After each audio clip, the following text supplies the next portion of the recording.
Okay, problem number 49, 33, pretty easy problem today. So what is required to find here is to find, well, not to find, to establish the equation between A union B intersection A union B complementary equals to A. So we need to prove this kind of thing. We need to prove this equation.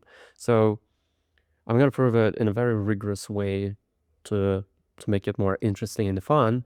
So what does that mean when x belongs to left side of this equation? When x belongs to left side of this equation, it basically belongs to the union of this set's intersection A union B complementary of this set, which is logically equivalent to stating that x, well, let me just rewrite this in a more object level notation. So this is kind of saying that x belonging to this expression above, I'm going to designate this as B.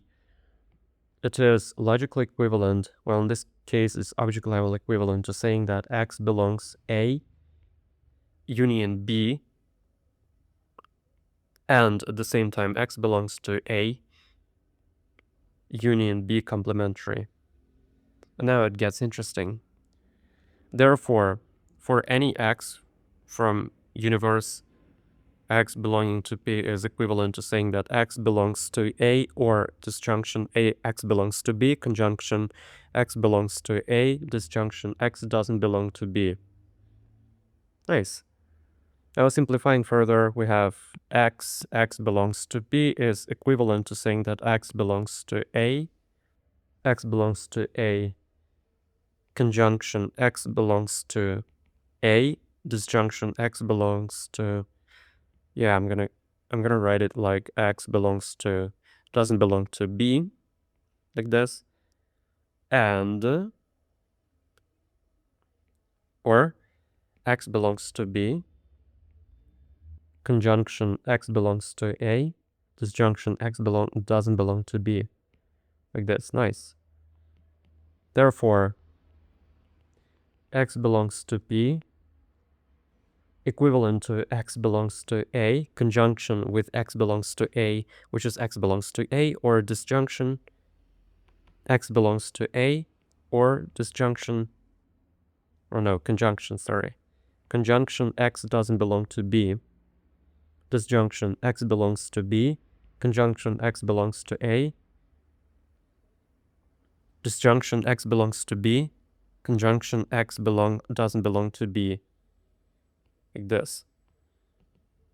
And therefore, for x belongs to P is equivalent to saying that x belongs to A, or x belongs to A, but at the same time it doesn't belong to B. It is kind of saying that x belongs to A difference B, disjunction x belongs to B, and at the same time it kind of belongs to A. So this is the same as x belongs to B intersection A, and then disjunction x belongs to B but doesn't belong to B, which is x belongs to empty set. And we can simplify this further. This one is essentially saying that because of the absorption, it becomes x belongs to A, and then here it is just x belongs to B intersection A, and because of the absorption again, it becomes to x belongs to A.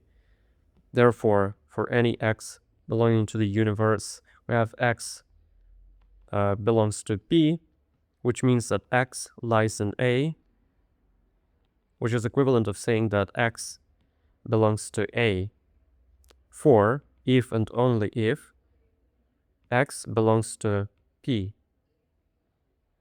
Therefore, A union B intersection A union B complement equals A. So that's pretty much it. That's a very simple problem. Just need to break it down into its, object level notation and prove it like this. We could have simplified that. There is a second way of finding this. There is a second way. Let me demonstrate the second way, method number 2.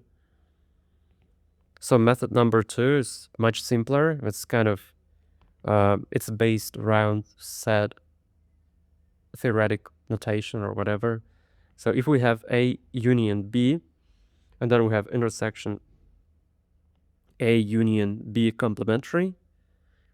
We can rewrite this as A union B. Oh, sorry, A intersection A union B complementary, right? Union B intersection A union B complementary because of distribution property. And then this is A union A. Sorry, A intersection A union A intersection B complementary, union B intersection A union B intersection B complementary, which equals to A union A minus B union A intersection B union empty set, which is absorbed by A union A intersection B, which gives us A. This is the second way. It is more higher level type of proof here. So I mean, both methods are perfectly valid in mathematics. You can use both.